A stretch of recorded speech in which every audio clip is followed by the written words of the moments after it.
Kidney শরীরের কোথায় থাকে আর কিডনির কাজ কি কি? কিডনি কোথায় থাকে ব্যাপারটা হয়তো অনেকেই জানেন। কিডনি কিন্তু একটা খুব ইম্পর্টেন্ট অর্গান। শরীরে আমরা কতগুলো অর্গানকে বলি ভাইটাল অর্গান। ভাইটাল অর্গান কথাটার মানে হচ্ছে যে অর্গান কাজ না করলে আপনি বাঁচতে পারবেন না। যেরকম ব্রেন, যেরকম লিভার, যেরকম হার্ট, সেরকম কিডনি।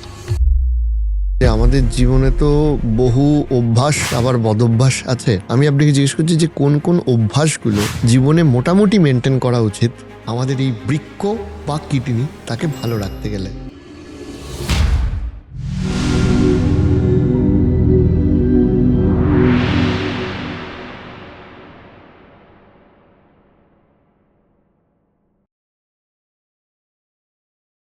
কিডনি শরীরের কোথায় থাকে আর কিডনির কাজ কি কি? কিডনি কোথায় থাকে ব্যাপারটা হয়তো অনেকেই জানেন। বেশিরভাগই জানেন। বেশিরভাগই জান। তো সেটা হচ্ছে আমাদের পেটের নিচের দিকে এবং পিঠের দিকে থাকে। দুটো মোটামুটি 100 থেকে 150 গ্রাম ওজনের অঙ্গ। এই দুটো অর্গান জাস্ট অলমোস্ট সিমেট্রিক্যাল, একই রকম দেখতে দুটো অর্গান থাকে এবং তার অ্যাসোসিয়েটস হিসাবে থাকে কিছু পাইপস, টিউবস, স্টোরেজ ট্যাঙ্ক, যেরকম আমাদের যাদেরকে বলে ইউরিন ব্লাডার, যেখান থেকে একটা ইউরিন তৈরি হয় এবং বেরিয়ে আসে। কিডনি কিন্তু একটা খুব ইম্পর্টেন্ট অর্গান। শরীরে আমরা কতগুলো অর্গানকে বলি ভাইটাল অর্গান। ভাইটাল অর্গান কথাটার মানে হচ্ছে যে অর্গান কাজ না করলে আপনি বাঁচতে পারবেন না। যেরকম ব্রেন, যেরকম লিভার, যেরকম হার্ট, সেরকম কিডনি। কিডনি যদি বিকল হয় তাহলে মানুষ বেঁচে থাকে না। তার মানেই এটা একটা খুব ইম্পর্টেন্ট কাজ করে। তো সেই কাজের মধ্যে জিনিসটা মূলত একটা থাকে, এটা হচ্ছে ফিল্ট্রেশন। মানে এটা একটা ফিল্টার। শরীরে আপনি যত খারাপ জিনিস, মানে আমাদের শরীরের জলের ফিল্টার, লন্ড্রি বলতে পারেন। এখানে এটা ওয়াশ হয়, অর্থাৎ এখান থেকে খারাপ জিনিসগুলো ফিল্টার হয়ে বেরিয়ে যায়, ভালো জিনিসগুলো বডিতে থেকে যায়। এবং এই ফিল্টারিংটা যদি না হয় তাহলে খারাপ জিনিসগুলো জমতে থাকে এবং সেটা কিডনির বাইরে এসে ব্লাডে এসে বিভিন্ন অঙ্গকে খারাপ করতে পারে। ব্রেনকে খারাপ করে, হার্টকে খারাপ করে। দ্বিতীয় যে কাজটা এটা করে, এটা শরীরে জলের মাত্রাটা ভীষণভাবে নিয়ন্ত্রণ করে। আমরা তো বিভিন্ন সিজনে আমাদের টেম্পারেচার এক এক রকম, এক এক মানুষ এক এক রকম ঘামেন, কিন্তু তাদের শরীরের মাত্রাটাকে মেনটেন করে কিডনি, যে কতটা জল শরীরে থাকলে সেটা অপটিমাম, সেটা হলে তার সমস্ত শরীরটা ঠিকভাবে সচল থাকবে। আর কাজ করে এটা শরীরে অ্যাসিড বেস, আমরা বলে থাকি অ্যাসিড বেসের মাত্রা, যেটার উপর প্রত্যেকটা সেলের ফাংশন ডিপেন্ড করে, সেই জিনিসটা কিন্তু মেনটেন করে কিডনি। আচ্ছা, এই এই এই যে অ্যাসিড বেসের যে মাত্রাটা আপনি বললেন, এইটা কিভাবে কিডনি মেনটেন করে? এটা হচ্ছে আমরা ছোটবেলায় থেকে পড়ে এসেছি, অ্যাসিড মানে হাইড্রোজেন আয়ন, অ্যালকালি মানে হাইড্রক্সিল আয়ন, H+ ও H-। তো এই যে জিনিসটা কিডনির একটা বড় পার্ট আছে, ছোট্ট একটা ইউনিট দিয়ে তৈরি হয়, মানে 1 লক্ষ ইউনিটে একটা কিডনির মধ্যে থাকে, তাদেরকে বলে নেফ্রন। তার একটা পার্ট থাকে, তাকে বলে টিবিউলস, মানে টিউব। সে কি করে, এই হাইড্রক্সিল এবং অ্যাসিড বেসটাকে সময় মতো কখনো বেশি বার করে দেয়, কখনো কম বার করে দেয়, কখনো মনে হয় যদি সেটাকে রিটেন করে, কখনো সেটাকে শরীর থেকে ক্লিয়ার করে দেয়, করে একটা বডির আমরা বলি পিএইচ, তার একটা মাত্রা মেনটেন করে, পিএইচ। সেই পিএইচটা শরীরের মধ্যে একটা মেনটেন করে। সেটা মেনটেন না করলে কিন্তু শরীরের কোনো সেলই কাজ করতে পারবে না ঠিক করে। একদমই ঠিক। ডাক্তার, একটা জিনিস আমাদের বলুন যে আমাদের জীবনে তো বহু অভ্যাস আবার বদভ্যাস আছে। আমি আপনাকে জিজ্ঞেস করছি যে কোন কোন অভ্যাসগুলো জীবনে মোটামুটি মেনটেন করা উচিত আমাদের এই বৃক্ক বা কিডনি তাকে ভালো রাখতে গেলে। এক কথায় কিডনি ভালো রাখার জন্য কি করতে হবে এরকম নিয়মটা খুব একটা নেই। আমরা বলে থাকি কিডনির অসুখ সবার তো হয় না, এটা হয় সাধারণত ভালনারেবল লোকেদের, অর্থাৎ যাদের ধরুন ডায়াবেটিস আছে, যাদের হাইপার টেনশন আছে, বা যাদের ফ্যামিলিতে কিডনি ডিজিজ আছে, যারা খুব মোটা সোটা লোক, অথবা হচ্ছে যে যাদের ফ্যামিলিগত জেনেটিক ডিজিজ রান করছে, তাদের ক্ষেত্রেই কিডনির অসুখ হয়। এবং সেটা স্পেসিফিক একটা এজ গ্রুপে, যেমন বয়স্ক মানুষ, এক্সট্রিমস অফ এজ, বা খুব বাচ্চা, খুব বুড়ো মানুষ, প্রেগনেন্সি, এই সমস্ত সময় কিডনিটা খারাপ হয়। অন্যান্য কিন্তু সবার হয় না। তো এই সমস্ত সিচুয়েশনে যারা থাকে, মানে মেশিনটা একবার চলে গেল, রাইট। আচ্ছা, এই সিচুয়েশনে আপনাকে একটু বেশি কশাস হতে হবে। আমার যদি ডায়াবেটিস বা হাইপার টেনশন বা ফ্যামিলি হিস্ট্রি থাকে, আমাকে একটা নির্দিষ্ট নিয়মে চেক করা উচিত। কারণ কিডনির অসুখের সমস্যা এটাই যে অল্পতে আপনি বুঝতে পারবেন না, যখন বোঝা গেল তখন অন্তত 50 ভাগ তো নষ্ট হয়েই গেছে।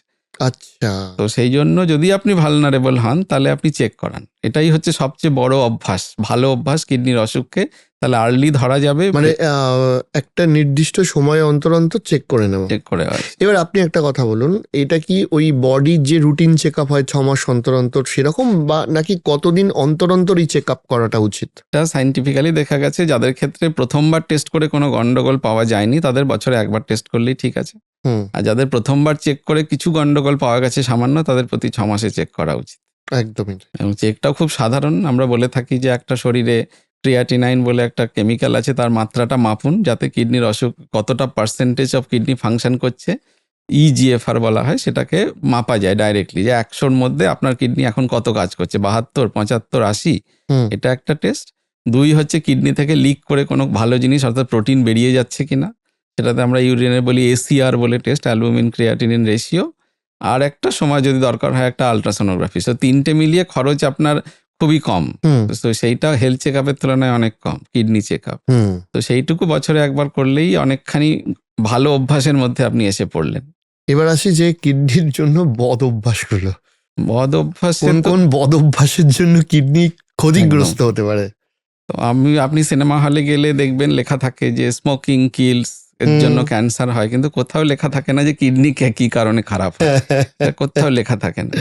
তো সবচেয়ে বড় বদ অভ্যাস আমাদের এই প্র্যাকটিস জীবনে আমরা দেখেছি যে কারণে আমাদের কিডনি খারাপ হয়, সেটা হচ্ছে ওভার দ্য কাউন্টার আপনি ওষুধ কিনে খাচ্ছেন। ওষুধ হতে পারে, সেটা ফুড সাপ্লিমেন্ট হতে পারে, সেটা হচ্ছে অল্টারনেটিভ মেডিসিনস হতে পারে, বিভিন্ন কারণে আপনি সেটা মাথা ব্যথার ওষুধ হতে পারে, কোমরে ব্যথার ওষুধ হতে পারে, মোটা মানে হওয়া, অপ্রয়োজনীয় ওষুধ খাওয়া। অপ্রয়োজনীয় ওষুধ, সেটা প্রেসক্রিপশন ছাড়া আপনি দোকানে গিয়ে বলছেন হুম। যে আমি মোটা হবো, কিছু ওষুধ দাও, তারা দিচ্ছেন। বলছেন আমার মাথা খুব ধরেছে, তারা টক করে একটা ট্যাবলেট ধরিয়ে দিচ্ছে। ঠিক আছে, এইটা সবচেয়ে বড় বদ অভ্যাস যেটা আমাদের কিডনিকে ডাইরেক্টলি ইনজিওর করে এবং খারাপ করে।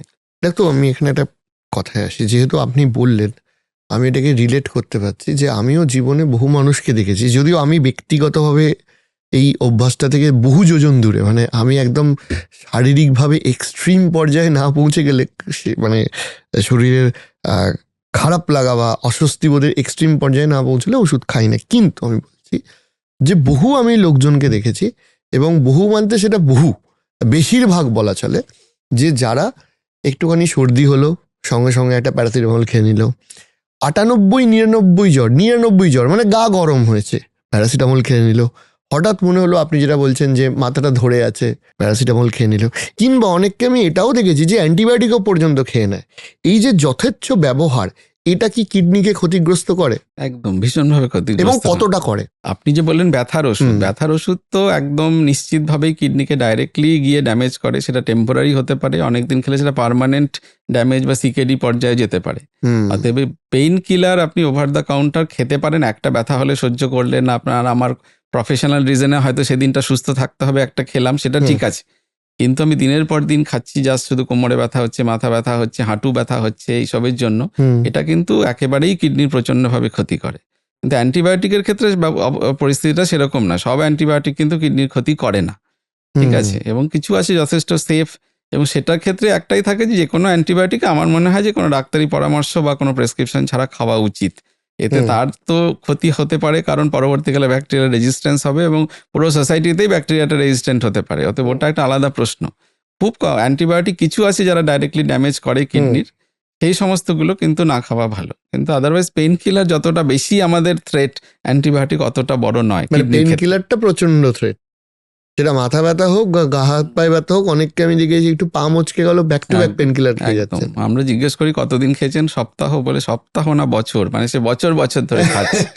স্কুলের দিদিমণি তাকে আমি আমি আমি এরকমও দেখেছি যে অনেকে এটা মনে করেন যে অ্যালোপ্যাথি পেন কিলার খাচ্ছি না, আমি আর প্রোডাক্টের নাম বলছি না, এ দিয়ে নাম, হোমিওপ্যাথি একটা পেন কিলার খেয়ে নিচ্ছি, তো এইগুলোও কি প্রভাব ফেলতে পারে?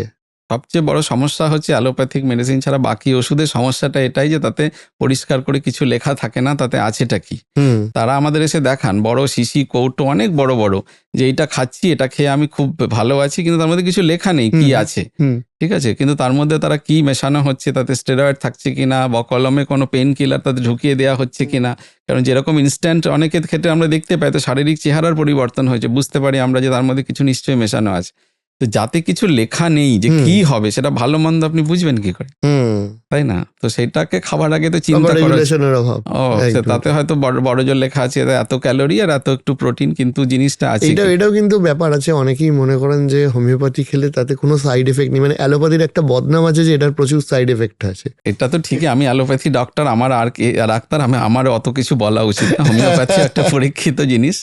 তবে আমরা দেখেছি যদি কোনো হোমিওপ্যাথিক ডাক্তার তিনি পরীক্ষা নিরীক্ষা করে নিজের বিবেচনা অনুযায়ী ওষুধ দেন, হুম এবং হচ্ছে যে সেই ক্ষেত্রে তার কিন্তু খুব একটা অসুবিধে নেই তাতে। ঠিক আছে, কিন্তু যদি আমরা দেখা যাচ্ছে তিনি আদপে হয়তো হোমিওপ্যাথিক তার সেরকম ট্রেনিং নেই, তিনি প্র্যাকটিস করছেন এবং তার ওষুধটার মধ্যে অত পিওরিটি নেই, সেক্ষেত্রে কিন্তু অসুবিধা হওয়ার সম্ভাবনা খুব বেশি আছে।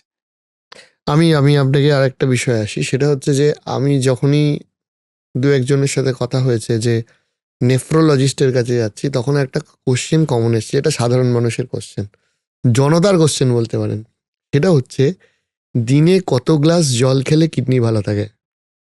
এটা আমাদেরও অনেকে জিজ্ঞেস করেন যে কতটা জল খাওয়া উচিত। তো এটার কোনো নিয়ম নেই আর কি, যে কিরকম ধরুন আমরা এই যে এসি ঘরে বসে কথা বলছি, সারাদিন এসিতে থাকছি, আমাদের জন্য 1 লিটার থেকে 1.5 লিটার জল খেলেই যথেষ্ট। ঠিক আছে, যিনি হয়তো কিছুটা অফিসে কাজ করেন অথচ নন এসিতে থাকেন, তার জন্য 2-2.5 লিটার ঠিক আছে। যিনি বাইরে বাইরে ঘোরেন তার ক্ষেত্রে 3-3.5 লিটার, অথবা যিনি ট্রাফিক পুলিশ যাকে সারাদিন থাকতেই হচ্ছে পারে, তার তো 5-6 লিটার জল খাওয়া উচিত। কিন্তু ধারণাটা এই যে বেশি জল খেলে কিডনি বেশি ভালো থাকবে, এটা কিন্তু একদমই ঠিক না। এটা ঠিক 1-2টো সিচুয়েশনে, যদি আপনার কখনো কিডনির ইউরিন ইনফেকশন হয় ঘন ঘন, অথবা কিডনিতে স্টোন হয়, তাদের ক্ষেত্রে জল বেশি পরিমাণে খাওয়া উচিত। আদার ক্ষেত্রে কিন্তু বেশি জল খেলে কিডনির, আপনি একটা ফিল্টার কিনেছেন 100 লিটার জলের জন্য, তাকে আপনি 500 লিটার ফিল্টার করালে তো সে তাড়াতাড়ি খারাপ হবেই।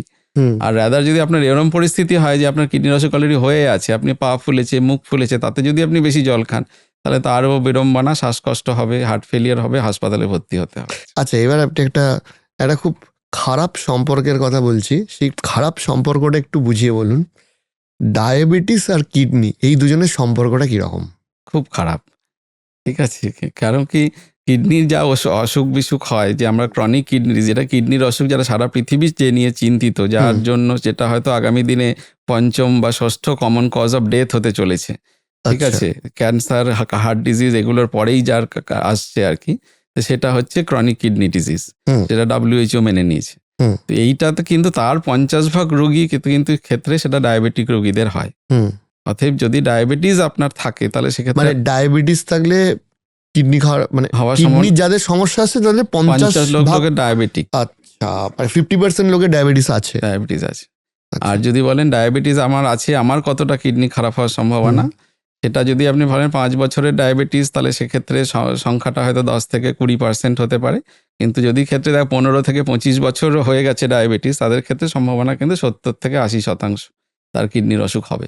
ডাক্তারবাবু, আপনি একটা কথা বলুন, যে ডায়াবেটিস হলে এই যে কিডনি নষ্ট হয় বা হওয়ার সম্ভাবনা থাকে, এর কারণটা কি, মেকানিজমটা কি? মেকানিজম তো বিভিন্ন। ইনিশিয়ালি আপনি যখন ডায়াবেটিসের সুগার রক্তে তো বেশি থাকে, গ্লুকোজ, সেই গ্লুকোজটা হাইপার ফিল্ট্রেটেড হয়, অর্থাৎ কিডনি যে ফিল্টার, সেখান দিয়ে জোর জোর গ্লুকোজ বেরোতে থাকে। গ্লুকোজ বেরোলে তার সঙ্গে সোডিয়ামও বেরোয়, এর জন্য কিডনির ফিল্টারগুলোকে অনেক বেশি কাজ করতে হয়। নর্মালি ধরুন আপনার কিডনি ফিল্টার করছে 100 ml পার মিনিট, এবার ডায়াবেটিক হলে তাকে ফিল্টার করতে হবে 120, 125, 130, মানে প্রথম থেকে একটা হাইপার ফিল্ট্রেশন স্টেট চলে। এটা হলে কিছুদিন পরে কিডনির ওই ইউনিটগুলো বড় বড় হয়ে যায়, মোটা মোটা হয়ে যায়, এবং তারা যে ফিল্টারিং ফাংশনটা নষ্ট হয়ে যায়। তখন ইউরিন দিয়ে প্রোটিন বেরোতে শুরু করে, এবং প্রোটিন বেরোলে প্রোটিনটা যখনই বেরোতে সেটা আরও ফার্দার ড্যামেজ করতে শুরু করে, এবং আলটিমেটলি কিডনির কিছু কিছু জায়গাগুলো নর্মাল টিস্যুটা রিপ্লেস হয়ে যায় ডেড টিস্যু দিয়ে। এইগুলো মিলিয়ে কিডনিটা খারাপ হয় আর কি। এছাড়াও কিডনি রোগীদের ধরুন আরও কিছু থাকে, এদের মোর প্রোন টু ইনফেকশন। সাধারণত কিডনির ইনফেকশন সব মানুষের হয় না, কিন্তু ডায়াবেটিক রোগীদের খুব হয়। তারপরে এদের ক্ষেত্রে ধরুন কোলেস্টেরল অনেক বেশি থাকে, কিডনির ব্লাড সাপ্লাই কমে যাওয়ার সম্ভাবনা অনেক বেশি। তো এইগুলো কিছুটা মেকানিক্যাল রিজন, কিছুটা কম ব্লাড সাপ্লাইয়ের জন্য, আর কিছুটা একটা ইনফ্লামেশন আমরা বলি, কিডনির মধ্যে একটা অল্টার্ড অ্যাটমসফিয়ার তৈরি হয়, অন্যরকম পরিবেশ, যে পরিবেশে একটা অনেক কেমিক্যাল তারা ইনভাইটেড হয়, এসে কিডনির ভেতরগুলোকে ড্যামেজ করে। একটা কনসেপশন থাকে, সেটা হচ্ছে এই যে ডায়ালাইসিস হয় বহু লোকের, কখন, মানে কিডনির কোন সমস্যা বা কোন স্টেজ থেকে পেশেন্টদেরকে ডায়ালাইসিস করতে হয়, বা ডায়ালাইসিসের আপনাদের মেকানিজমটা কি? মানে কিডনি আমরা বলেছি এটা হচ্ছে একটা ফিল্টার, নেচারের তৈরি ফিল্টার, যে ভালো জিনিসকে রাখে, খারাপ জিনিসকে বার করে দেয়। কিডনির ফাংশন মাপা হয় হচ্ছে একটা মেজারমেন্ট আমরা বলি GFR দিয়ে, এবং সেই GFRটা সাধারণত নর্মাল লোকেদের 80-100 এরকম থাকে। এবার এটা যখন কমতে কমতে 15-র নিচে চলে আসে, তখন আর লাইফ সাস্টেন করা যায় না, কিছু সাপোর্ট আপনি বাইরে থেকে না দিলে। তখন প্রয়োজন হয়ে পড়ে এই ন্যাচারাল ফিল্টারটা জায়গাটা আর্টিফিশিয়াল ফিল্টার দিয়ে বডিটাকে পিউরিফাই করতে হবে। ঠিক আছে, আচ্ছা। তো সেইটার নামই হচ্ছে ডায়ালিসিস। এখানে শরীর থেকে আপনি ব্লাড বার করলেন, একটা ফিল্টারের মধ্যে সেটা ওয়াশ হলো, অর্থাৎ পিউরিফাই হলো, আবার ব্লাডটা শরীরে ঢুকে গেল। সেটা করলে মানুষ 2-3 দিন ভালো থাকবে, আবার তাকে করতে হবে, আবার 3 দিন ভালো থাকবে, আবার করতে হবে, এইভাবে করে করে যেতে হবে। ওই যে সপ্তাহে সপ্তাহে ওই জন্য ডায়ালিসিস ডায়ালিসিস করতে হয় 2বার বা 3বার করে। এটাকেই আমরা বলি হচ্ছে ডায়ালিসিস, অর্থাৎ ফিল্টারের কাজটা একটা মেশিন দিয়ে করানো হচ্ছে, হুম। সেটাকে ডায়ালিসিস বলা হয়। যেটা দরকার তখনই, যখন আপনি শুধু ওষুধ দিয়ে বেঁচে থাকবেন না, ঠিক আছে, তখন সেটা হচ্ছে দরকার আমাকে একটা অ্যাডিশনাল সাপোর্ট, যে আমাকে বাঁচিয়ে রাখতে পারে। আমরা খুব ফরচুনেট যে এই ধরনের জিনিস হার্ট ফেলিওর বা লিভার ফেলিওর বা ব্রেন ফেলিওরের জন্য নেই, কিন্তু কিডনির জন্য এরকম একটা সিস্টেম আছে, যেটা কিডনি সম্পূর্ণ বিকল হয়ে গেলেও আপনাকে আমাদেরকে সবাইকে কিছুদিন পর্যন্ত বাঁচিয়ে রাখতে পারবে।